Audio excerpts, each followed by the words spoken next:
Hai guys, welcome di channel Joy Komputer. Di video ini kita akan merakit sebuah PC berwarna putih menggunakan casing yang cukup goib. Kita bilang goib kenapa? Karena casing ini sebetulnya cukup bagus dan banyak yang tanya.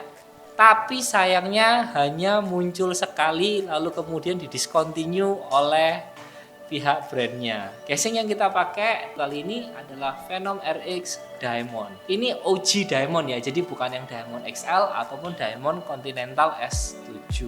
Untuk casing ini sebetulnya sudah cukup bagus, namun sayangnya ada banyak kekurangan dari casing ini yang mungkin menyebabkan casing ini hanya muncul sekali lalu digantikan oleh penerusnya yaitu Continental S7 dan juga Diamond XL.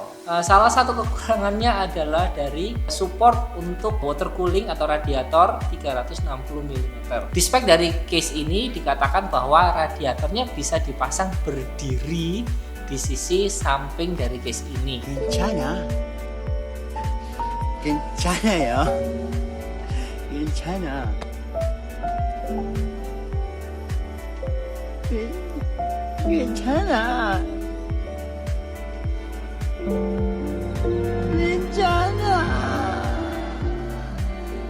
Namun sayangnya setelah kami coba, ternyata mountingnya hanya bisa dipasang di sisi atas dari case ini. Tapi kalau menggunakan radiator 280 atau 240 mil mungkin masih bisa dipasang di sisi samping dari case ini. Selain itu, kelemahan dari casing ini juga tidak adanya tempat untuk mengikat cable ties untuk merapikan kabel-kabel di sisi belakang dari case ini. Jadi semua kabelnya itu hanya diletakkan di belakang dari case ini. Jadi pastikan kalau mau ngerjain case ini harus benar-benar rapi ya. Kalau enggak nanti ketika dibongkar kelihatan sekali sangat berantakan. Di balik semua kekurangannya itu, case ini tetap memiliki sisi positifnya, yaitu jumlah kipas yang sama dengan casing-casing lain, dimana case ini support sampai dengan 10 buah kipas seperti yang teman-teman lihat di hasil rakitan kami kali ini. Jadi bisa menampung 3 di samping, 3 di atas, 3 di bawah, dan 1 di belakang. Selain itu, case ini juga bisa mampu menampung 3 buah SATA SSD 2,5 inch di bagian belakangnya dengan mounting yang kami bilang cukup proper ya, cukup bagus ya posisi pemasangannya. Selain itu juga kita masih bisa menambahkan 1 buah hard disk 3,5 inch atau mungkin bisa dipasangkan 2 apabila kita mau mengorbankan 2 slot mounting untuk SATA SSD-nya. Untuk support kartu grafisnya sendiri, case ini cukup dalam ya, jadi cukup memanjang ke belakang ya, dari depan ke belakang, sehingga kartu grafis ukuran apapun harusnya bisa masuk di case ini.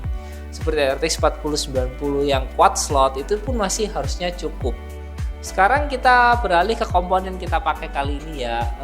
Kalau untuk komponen terus terang ngomong kita sendiri juga agak imbalance ya di sini.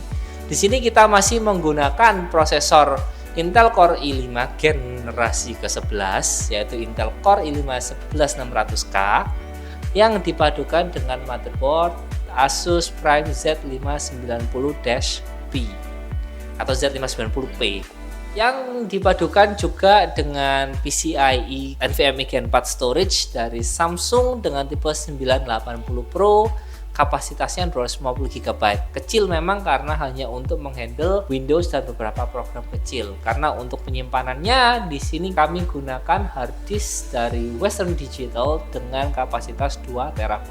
Untuk memorinya karena temanya putih, di sini kami gunakan XPG Spectrix D50 warna putih dengan kapasitas 2x16 GB. Akses sederhana, simple, putih, speednya juga cukup bagus yaitu di 3600 MHz. Untuk power supply Deepcool DQ750M V2L dengan rating 80 plus gold dan kapasitas powernya adalah 750 watt. Untuk CPU coolernya masih dari Deepcool juga. Di sini kita gunakan all-in-one liquid cooler dari Deepcool dengan tipe LT720 berwarna putih. Untuk LT720 ini memiliki ukuran 3x120 mil ya untuk radiatornya dan kami pasangkan di bagian atas dari case ini. Untuk kartu grafisnya di sini digunakan GeForce RTX 4060 Ti dari Zotac Gaming yang versi 8 GB ya. Ini kebetulan kami dapat pinjaman dari Zotac. Untungnya karena prosesor dan motherboard yang kami pakai di Snapdragon 11 generasi ke-11, performa dari graphic card ini masih bisa maksimal karena prosesor dan motherboard yang kami pakai juga sudah mendukung PCIe generasi ke-4, di mana GeForce RTX 4060 Ti itu akan lebih maksimal jika menggunakan PCIe generasi ke-4. Oke, tanpa berlama-lama langsung aja kami mulai proses perakitannya.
Bautnya harus dilepas dulu, kakinya harus dilepas dulu karena baut stemnya tertutup oleh kaki dari case ini.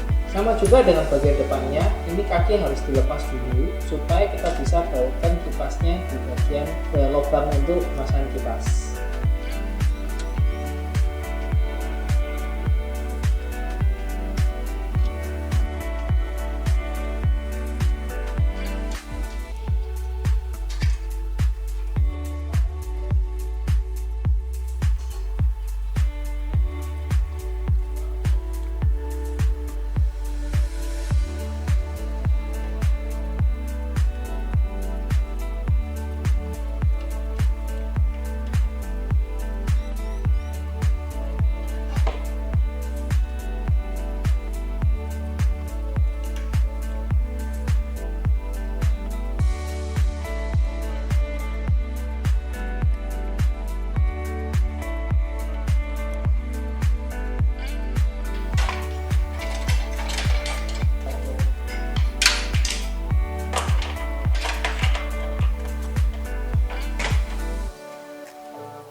Sekian dulu video kami kali ini. Jangan lupa untuk like, subscribe di channel kami, serta jangan lupa klik tombol lonceng untuk selalu mendapatkan video terupdate dari kami. Sampai jumpa di lain waktu.